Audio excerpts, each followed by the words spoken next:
Bihar police driver के इस session exam में आपका बहुत बहुत स्वागत है। ये एग्जाम जो है 10 दिसंबर 2025 को आयोजन हुआ था पूरे बिहार में आयोजन हुआ था इसका 10 दिसंबर 2025 को। तो हम लोग देखेंगे कि इसे कौन कौन से क्वेश्चन आयोग जो है किस तरह का क्वेश्चन सेट करता है, उसकी क्या डिमांड है अभी स्टूडेंट से। और इसमें टोटल 100 प्रश्न थे, जिसमें से करीब करीब 30 के आसपास जो है आपका driving, motor vehicle, symbol, indicator, traffic rule, ETC से थे। बाकी के जो भी क्वेश्चन है अप्रोक्स 60 से 65 के आसपास जो है GK GS current affair question है। तो आपके लिए एक रिवीजन वीडियो टाइप भी हो जाएगा कि लेटेस्ट एग्जाम क्वेश्चन क्या है। आइए शुरुआत करते हैं क्वेश्चन नंबर 1 से। 25 नवंबर को कौन सा दिवस मनाया जाता है? तो इसमें महिलाओं के विरुद्ध हिंसा के उन्मूलन के लिए अंतर्राष्ट्रीय दिवस होता है 25 नवंबर को। ठीक है, 2 नंबर पे आइए। जुलाई 2024 में परमाणु खनिज अन्वेषण एवं अनुसंधान निदेशालय द्वारा 1600 टन G3 चरण लिथियम संसाधनों की खोज कहाँ की गई है? तो ऑप्शन नंबर डी, मांड्या और यादगार जिले में। मांड्या और यादगीर जिले में। क्वेश्चन नंबर 3, भारत का कोकिला के नाम से किसे जानते हैं? सरोजिनी नायडू को जानते हैं। क्वेश्चन नंबर 4, जून 2025 में ICC cricket hall of fame में किसे शामिल किया गया है? तो आपका हो जाएगा महेंद्र सिंह धोनी। ठीक है ना, महेंद्र सिंह धोनी हो जाएगा। जून में शामिल किया गया है महेंद्र सिंह धोनी को। और साथ में विश्व में और भी खिलाड़ी को शामिल किया गया है, जिसमें मैथ्यू हेडन है, मैथ्यू हेडन, हासिम अमला, ठीक है, सारा टेलर, ठीक है। अभी तक टोटल 11 लोगों को ICC हॉल ऑफ फेम में जगह दी गई है भारत की तरफ से, भारत के खिलाड़ी, जिसमें से आपका सचिन तेंदुलकर है। 2019 में उनको ICC हॉल ऑफ फेम में शामिल किया गया था। ठीक है, सुनील गावस्कर हो गए, बिशन सिंह बेदी हो गए, अनिल कुंबले हो गए, वीरेंद्र सहवाग हो गए, कपिल देव हो गए। ठीक है ना, ये सारे लोग ICC हॉल ऑफ फेम में थे। तो आपको जब डेट डाल के जब पूछा जाता है तो वो भी आपको ध्यान रखना है। तो जून में हो जाएगा महेंद्र सिंह धोनी। 5 नंबर क्वेश्चन है ग्लोबल स्पेक्स 2030। ग्लोबल स्पेक्स 2030 पहल किसने शुरू की है? तो ये शुरू किया है आपको WHO ने, वर्ल्ड हेल्थ ऑर्गेनाइजेशन ने। ठीक है ना, वर्ल्ड हेल्थ ऑर्गेनाइजेशन ने 2030 तक उनका टारगेट है। ये तो नॉर्मल क्वेश्चन है। धारा 18 प्रावधानों के अधीन वर्ष में कम से कम आयु का कोई व्यक्ति किसी सार्वजनिक स्थल परिवहन नहीं चलाएगा। कितना? तो 18 वर्ष से कम का कोई भी व्यक्ति जो होगा वो जो है आपको परिवहन नहीं चलाएगा। क्वेश्चन नंबर 7, कंप्यूटर किसके बिना कार्य नहीं कर सकता? तो सिस्टम सॉफ्टवेयर के बिना बिल्कुल कार्य नहीं कर सकता। फिर है एडमंड मैडन के लेखक कौन है? एडमंड मैडन के लेखक कौन है? इसका आंसर हो जाएगा प्रहलाद कक्कड़। ठीक ना, प्रहलाद कक्कड़। क्वेश्चन नंबर 9, किस भारतीय राज्य सरकार ने जुलाई 2024 में मुख्यमंत्री सेहत योजना शुरू की है? तो ये हो जाएगा पंजाब हो जाएगा। 10 नंबर क्वेश्चन है गियासुद्दीन तुगलक के आक्रमण के समय तिरहुत का शासक कौन था? तो हरि सिंह देव थे। परिवहन वाहन का क्या अर्थ है? तो 1 2 3 सभी सही हो जाएगा। परिवहन वाहन का मतलब हो जाएगा सार्वजनिक सेवा वाले वाहन। ठीक ना, फिर मालवाहक वाहन और फिर शैक्षणिक संस्थान की बस या निजी सेवा के वाहन। क्वेश्चन नंबर 12, हाल ही में इथियोपिया में फटे उस ज्वालामुखी का नाम बताइए जिसकी राख कई देशों में फैल गई। इस देश में यहाँ पे ज्वालामुखी फटा तो बहुत सारे मल्टीपल जो पड़ोसी कंट्री थे वहां पे फैल गई। उसका नाम था हेलीगुब्बी। ये पूछ सकता है उल्टा करके भी कि हेलीगुब्बी जो है ज्वालामुखी किस देश में है? फटा तो इथियोपिया में। ठीक है, और इथियोपिया का संबंध किससे है? हेलीगुब्बी से। आगे आइए। क्वेश्चन नंबर 13, किस शहर को औपचारिक रूप से, ठीक है ना, राष्ट्रमंडल खेल कॉमनवेल्थ खेल 2030 के लिए मेजबानी घोषित किया गया? तो अहमदाबाद भारत को किया गया है। और 2026 में कहाँ पे होगा? ग्लासगो स्कॉटलैंड में होगा। ग्लासगो स्कॉटलैंड में होगा। क्वेश्चन नंबर 14 जो है, प्रधानमंत्री मोदी को भी बहुत सारे सम्मान मिले हैं, सर्वोच्च सम्मान। तो उसी में से क्वेश्चन बनता ही है। प्रधानमंत्री मोदी को प्राप्त मॉरिशस का सर्वोच्च नागरिक सम्मान कौन सा है? तो A number, grand commander of order of the star and की ऑफ द इंडियन ओशियन। ठीक है ना, ये अवार्ड जो है इनको 11 मार्च 2025 को मिला था। 11 मार्च 2025 को मिला था। ठीक है, और भी 2025 में प्रधानमंत्री नरेंद्र मोदी को बहुत सारे अवार्ड मिले हैं। तो ये आपका मार्च में हो गया, grand commander order of the star and की ऑफ द इंडियन ओशन। ठीक है, फिर उनको 5 अप्रैल 2025 को श्रीलंका की यात्रा पर जब गए तो उन्हें मिला मित्र विभूषण। ठीक है, फिर 16 जून 2025 को साइप्रस गए। साइप्रस में सर्वोच्च सम्मान मिला grand cross of the order of Makarios third. ठीक है, ये आपको मिला कहाँ पे? साइप्रस में, मकारियोस थर्ड। उसके बाद 3 जुलाई को घाना गए। 3 जुलाई को घाना में इनको सर्वोच्च सम्मान मिला office of the order of the star of घाना। ठीक है, फिर उसके बाद 8 जुलाई को ब्राजील गए। 8 जुलाई 2025। ये जितने भी सम्मान है 2025 में लेटेस्ट है, तो इसे आप जरूर देखें, लास्ट तो बिल्कुल ही देखें ताकि क्वेश्चन जो है एग्जामिनर जो है उसी क्या मनसा है और किस तरह क्वेश्चन वो आपसे चेक कर रहा है। ठीक है, तो 2025 में ब्राजील गए, ब्राजील में उनको मिला grand collar of the national order of the southern cross. Southern cross Brazil में मिला कब? 8 जुलाई को। फिर 4 जुलाई को उसके जस्ट पहले त्रिनिडाद और टोबैगो गए थे, त्रिनिडाद और टोबैगो, वहां पर मिला है 4 जुलाई को सर्वोच्च सम्मान order of the Republic of the त्रिनिडाद and Tobago, ठीक है। फिर 9 जुलाई को गए नामीबिया, 9 जुलाई को उनको मिला नामीबिया का सर्वोच्च सम्मान, उसका नाम है order of the most ancient Welwitschia mirabilis, ठीक है ना। ये मिला है नामीबिया में। तो ये सब सारे अवार्ड जो थे 2025 के थे उनको, जो कि प्रधानमंत्री नरेंद्र मोदी को दिया गया है, ठीक है। आगे देखिए, अगला क्वेश्चन है, नेक्स्ट क्वेश्चन है IIAF का पूरा नाम क्या है, ठीक है। ऑप्शन में आप देखिएगा, international amateur athletics federation, Indian amateur athletic federation, international amateur athletic federation और इंडियन एथलीट एमेच्योर फेडरेशन, ठीक है। तो यहाँ पे जो बेस्ट आंसर है, बेस्ट आंसर हो जाएगा इंटरनेशनल एमेच्योर एथलेटिक फेडरेशन, ठीक है ना। शुरू में इसका नाम यही था, इंटरनेशनल एमेच्योर एथलेटिक फेडरेशन, और इसका आगे चलकर 17 जुलाई 1992 को इसका नाम बदलकर हो गया international association of athletics, international association of athletics नाम हो गया, ठीक है। और एमेच्योर से हो गया एसोसिएशन ऑफ एथलेटिक्स, और फिर अभी वर्तमान में, अभी के टाइम में इसका नाम हो गया है world athletics, okay. 16 number, Bharat का सबसे पुराना अर्धसैनिक बल कौन सा है? असम राइफल है। इसके बारे में डिटेल डिस्कशन मतलब अभी मिलेगा लास्ट में, ठीक है ना। असम राइफल। आजादी के समय भारत और पाकिस्तान के मध्य निम्न युद्ध कौन कौन से लड़े गए थे? तो ये सभी हो जाएगा, भारत पाकिस्तान 1947-48, भारत पाकिस्तान युद्ध 65 और फिर 71, फिर कारगिल, ठीक ना, ये सभी हो जाएगा। 18 नंबर पे है, सीआरपीएफ का पुराना नाम क्या है? सीआरपीएफ जो है सेंट्रल रिजर्व पुलिस फोर्स, इसका पुराना नाम क्या है? तो क्राउन रिप्रेजेंटेटिव पुलिस, ठीक है। और इसकी स्थापना कब हुई है? 27 जुलाई 1939 को इसकी स्थापना हुई है। आगे देखिए 19 नंबर में है, गिरनार जूनागढ़ अभिलेख की भाषा क्या थी? तो संस्कृत थी। दिल्ली सल्तनत के किस शासक ने कटिहार में नृशंसता पूर्वक विद्रोहियों का दमन कर दिया? तो बलबन, ठीक है ना। बलबन का टाइम पीरियड आप जानिए तो 1265 से 1287। सैडल पीक पर्वत कहाँ पर है? अंडमान निकोबार में है, उत्तरी अंडमान में है, ठीक है। आगे है, सोहना गर्म झरना कहाँ है? तो हरियाणा में है सोहना गर्म झरना। 23 नंबर का, निम्नलिखित में से कौन सा मुख्य कारण है कि पिछले दशकों में वनों के हिस्से में वृद्धि हुई? तो इसका जवाब आप लोग कमेंट सेक्शन में भी दे कि ऑप्शन ए और डी में से बेस्ट आंसर क्या होगा, ठीक ना। सामुदायिक वन भूमि में वृद्धि, ये भी आंसर है, और वनीकरण के व्यापक एवं प्रभावी प्रयास, ये भी आंसर है। तो दोनों आंसर जो है मतलब एकदम साथ में, बहुत ही ज्यादा नजदीक है, क्लोज है। तो या तो आंसर बोथ लेगा या फिर सबको नंबर देगा या फिर क्वेश्चन डिलीट होगा, लेकिन आंसर ए और डी दोनों सही है। 24 नंबर, चिपको आंदोलन संबंधित है किससे? वन संरक्षण, सबको पता है। 25 नंबर है, भारत सरकार ने 2025 में कौन सी नई नवीकरणीय ऊर्जा नीति शुरू की थी? रिन्यूएबल एनर्जी किसने शुरू की थी?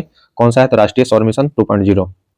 फिर है 26 नंबर पे, किस भारतीय राज्य ने 2025 में ग्रामीण परिवहन के लिए मुख्यमंत्री अंत्योदय परिवहन योजना शुरू की है? तो 26 नंबर का आंसर हो जाएगा हरियाणा, ठीक है। आगे देखिए, निम्नलिखित में से कथनों पर विचार कीजिए। पहला कथन है कि मधुबनी चित्रकला लोक चित्रकला की एक शैली है जो नेपाल में मिथिला क्षेत्र और भारतीय राज्यों में प्रचलित है। ये बात बिल्कुल सही है।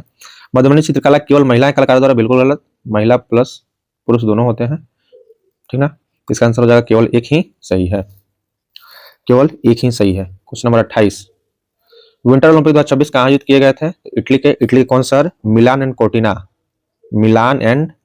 कोर्टिना, यही मिलान शहर है जहाँ पे विराट कोहली की शादी हुई थी। आगे आइए, विश्व पर्यावरण दिवस 2025 का विषय क्या है? तो प्लास्टिक प्रदूषण का अंत। आप जानते हैं 5 जून को मनाते हैं वर्ल्ड एनवायरनमेंट डे, प्लास्टिक प्रदूषण का अंत। क्वेश्चन नंबर 30 पे आ जाइए, कह रहा है कौन सा कथन गलत है? ऑप्शन ए, न्यायपालिका कानून की रक्षा करती है, ठीक है। राजनीतिक कार्यपालिका अस्थायी कार्यपालिका से अधिक शक्तिशाली होती है। व्यवस्थापिका कानून को लागू करती है, यही बात गलत है। व्यवस्थापिका कानून को लागू करती है, ये बात गलत है, ठीक ना। कानून को लागू ये नहीं करती है। फिर है, संविधान सर्वोच्च होता है, बिल्कुल बात सही है। फिर यहाँ पे है न्यायपालिका, ये मतलब ये ऑप्शन रिपीट हो गया है, ठीक ना। तो आपको कानून बनाती है विधायिका लेजिस्लेचर, और उसे लागू कौन कराता है? कार्यपालिका। न्यायपालिका कानून की रक्षा करती है। क्वेश्चन नंबर 31, नागरिक उड्डयन मंत्रालय के तहत 2025 में किस मंत्रालय का कार्यक्रम का उद्देश्य क्षेत्रीय हवाई संपर्क को बढ़ाना था? ठीक है ना, कनेक्टिविटी, रीजनल कनेक्टिविटी बढ़ाना था किसको? उड़ान योजना। उड़ान योजना कब शुरू हुई है? तो उड़ान योजना शुरू हुई 21 अक्टूबर 2016 को उड़ान योजना शुरू हुई है। किस संगठन ने आयुर्वेद अनुसंधान केन के लिए, यहाँ पे केन ही है ऑप्शन में, क्वेश्चन में, आयुर्वेद अनुसंधान केन के लिए छात्रवृत्ति कार्यक्रम स्पार्क का चौथा संस्करण शुरू किया है? तो इसका आंसर हो जाएगा सी, केंद्रीय आयुर्वेदिक विज्ञान अनुसंधान परिषद, CCRAS। सागरमाथा महान महासागर संवाद 2025 की मेजबानी किस देश द्वारा की गई है? की गई है भारत के द्वारा। क्वेश्चन नंबर 34, किस राज्य सरकार ने अनोखी दुनिया नाम से दुनिया का पहला सिनेमैटिक अपशिष्ट पार्क बनाया है? बहुत ही वीवीआई क्वेश्चन है, अच्छा क्वेश्चन है। तो इसका आंसर हो जाएगा यूपी। यूपी में कहा? बुलंदशहर। क्वेश्चन नंबर 35, किसान क्रेडिट कार्ड के लिए संशोधित ब्याज अनुदान योजना कितना कर दी गई है? 3 लाख से बढ़ाकर 5 लाख। 3 लाख से बढ़ाकर 5 लाख। 36 नंबर क्वेश्चन है, भारत में राष्ट्रीय मानवाधिकार आयोग NHRC के अध्यक्ष के रूप में किसे नियुक्त किया गया है? इसे अभिनियुक्त किया गया है वर्तमान में 2025 में न्यायमूर्ति वी रामा सुब्रमण्यम। और अब जानते हैं कि राष्ट्रीय मानवाधिकार आयोग की स्थापना जो है 12 अक्टूबर 1993 को हुई थी। 12 अक्टूबर 1993 को हुई थी। और इसके पहले NHRC के पहले अध्यक्ष कौन थे? जस्टिस रंगनाथ मिश्रा। और अभी वर्तमान में कौन है? वी रामा सुब्रमण्यम। ठीक है, और इनका कार्यकाल कब से शुरू है? 3 दिसंबर 2024 से स्टार्ट है। आगे आइए, किसे पद्म विभूषण पुरस्कार 2025 सम्मानित किया गया है? तो सुशील कुमार मोदी। डॉक्टर ग्रियर्सन पुरस्कार के क्षेत्र में ग्रंथ पुरस्कार परियोजना के तहत बिहार राज्य भाषा विभाग द्वारा प्रदान किया जाता है बिहार की लोक भाषाओं में लिखी गई पुस्तकें। ये क्वेश्चन रिपीट हो गया है, ठीक है ना। यहाँ पे कोकिला, सरोजिनी नायडू ICC फेम हो गया, ये आपका WHO, ठीक है। यहाँ पे सिस्टम सॉफ्टवेयर डेवलपमेंट और सेहत योजना पंजाब। यहाँ से आइए, गियासुद्दीन तुगलक के आक्रमण के समय तिरहुत का शासक कौन था? तो हरि सिंह देव थे। तिरहुत का शासक कौन था? हरि सिंह देव। एक प्रसिद्ध अभिनेता जो एक शो होस्ट करने के लिए जाने जाते हैं, उनका जन्म पटना में हुआ, तो नाम क्या था? शेखर सुमन। आगे आइए, शेखर सुमन हो गया। क्वेश्चन नंबर 47, आर्टिफिशियल इंटेलिजेंस के जनक के रूप में किसे जाना जाता है? तो John McCarthy. Question number 48, Mrichchhakatikam प्राचीन संस्कृत नाटक है, इसके रचनाकार कौन है? शुद्रक है मृच्छकटिकम प्राचीन संस्कृत नाटक रचनाकार। ठीक है, अब जानते हैं कि गुप्त काल में बहुत सारे पुस्तक और लेखक के द्वारा लिखा गया, जिसमें से कालिदास के द्वारा ही बहुत सारे किताब थे। कालिदास के द्वारा मान के चलिए आपके 7 किताब कम से कम थे, जिसमें से 3 नाटक था, 2 काव्य था, 3 महाकाव्य था, ठीक ना। तो आप आगे देखिए, कालिदास का हो जाएगा ऋतु संहारम, मेघदूतम, कुमार संभवम, रघुवंशम, मालविका अग्निमित्रम, अभिज्ञान शकुंतलम, विक्रमोर्वशीयम, ठीक ना। यानी टोटल किताब कितने हो गए? 1 2 3 4 5 6 7 किताब, जिसमें से 3 नाटक है, ठीक ना। 3 नाटक है और 2 काव्य है और 2 महाकाव्य है, ठीक है। इसमें आप देखिएगा आगे, तो यहाँ पे है विशाख दत्त का है किताब मुद्रा राक्षस, ठीक ना। फिर है देवी चंद्रगुप्तम। फिर और किताब का बात करें गुप्तकालीन, तो आर्यभट्ट का है, ब्रह्म सिद्धांत ब्रह्मगुप्त का है, पंच सिद्धांतिका वारामिहिर का है, ठीक है। बृहद संहिता भी वारामिहिर का ही है, पंच सिद्धांतिका प्लस में बृहद संहिता, ये जो है दोनों किसका है? वारामिहिर का है।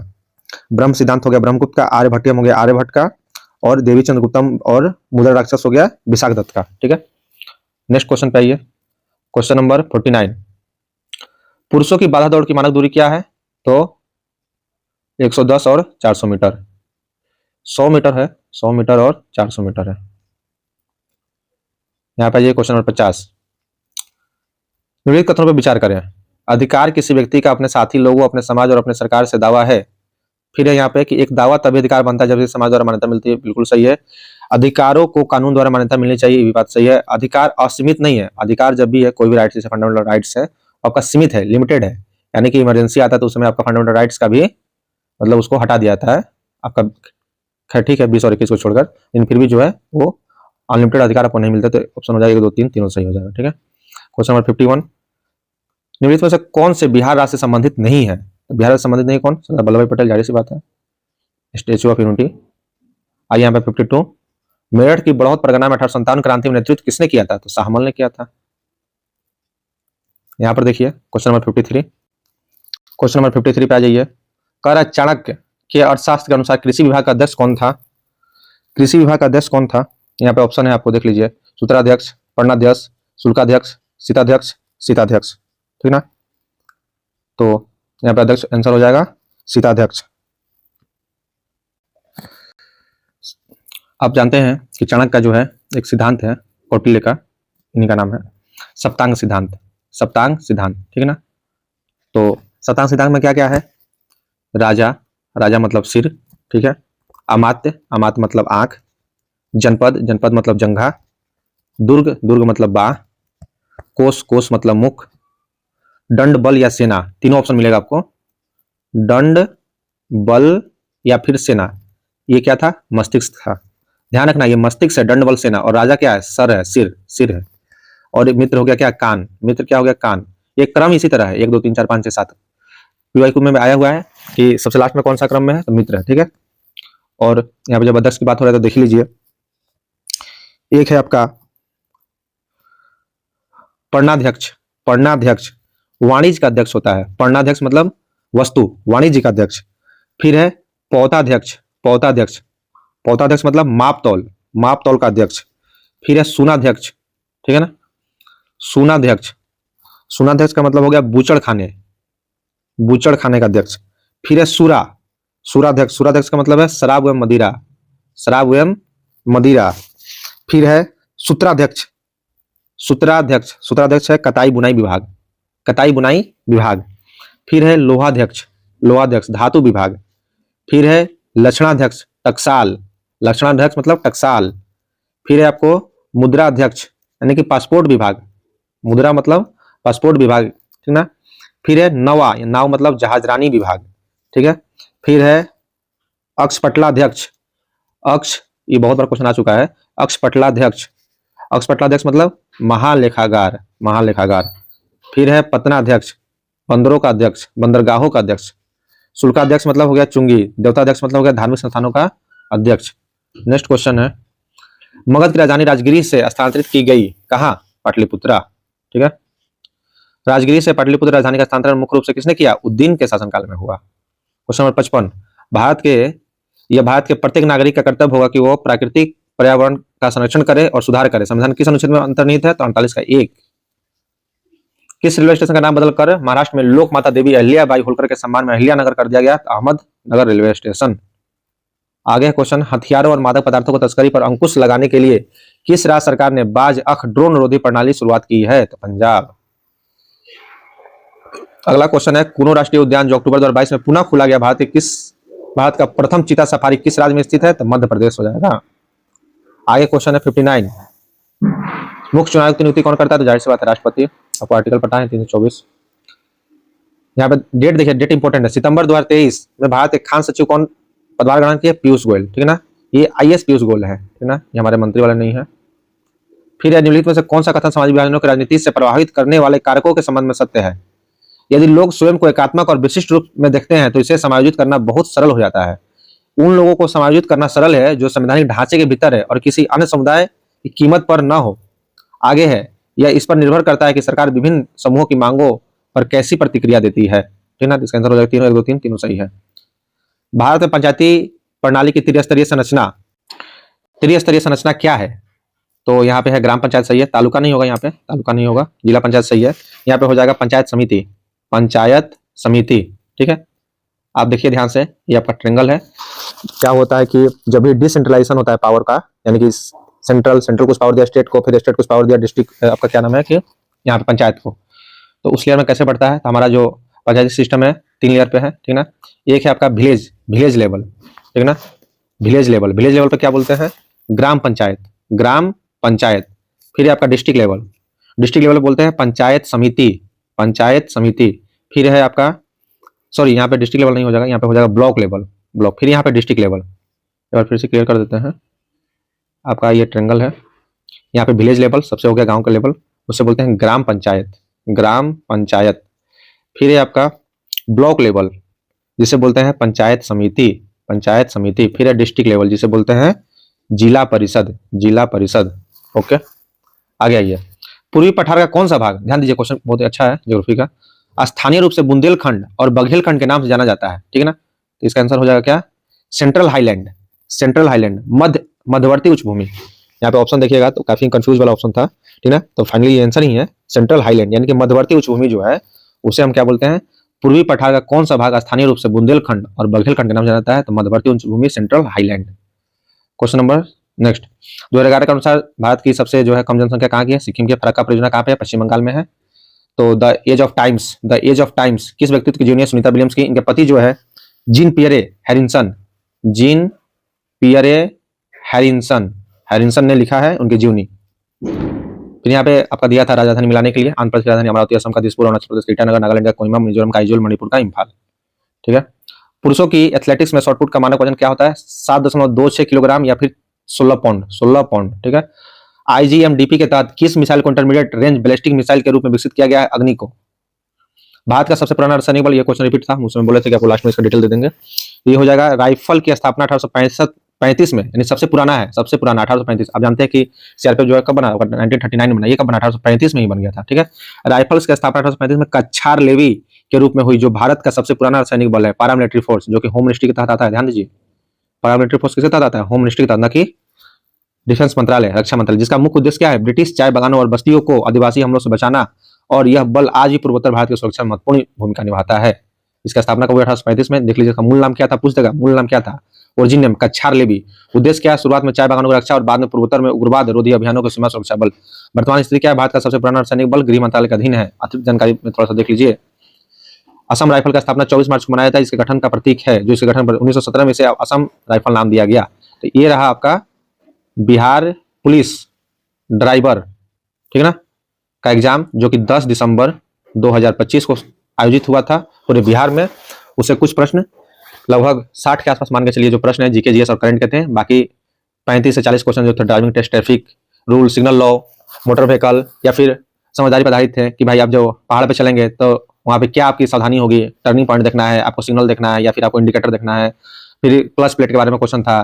फिर आपको जो है मिरर इमेज, मतलब मिरर से क्वेश्चन था कि उसका क्या यूज है, इस तरह क्वेश्चन थे। तो ये जो क्वेश्चन है आपको जीएस और करंट अफेयर का, ये आगामी सभी एग्जाम के लिए इंपॉर्टेंट है, खास करके बिहार एसआई, एईडीओ, और अभी आने वाला है बीपीएससी ट्री 4 और एनी अदर वनडे एग्जाम जिसमें करंट अफेयर और वनडे का जो भी इंपॉर्टेंस है जीएस का, उसके लिए आप देख सकते हैं कि बिहार पुलिस का जो चेयरमैन है सीएसबीसी के, उनका क्या ओपिनियन है और क्या माइंडसेट है उनके टीम का, जो इस तरह क्वेश्चन मतलब आपके सामने लाए हैं। तो ये क्वेश्चन एकदम ओरिजिनल ही एग्जाम का है, और आप लोग कमेंट में बता सकते हैं। और कोई क्वेश्चन का जो है आंसर आपको गलत लग रहा है तो उसको आप कमेंट कर दीजिए, ठीक ना।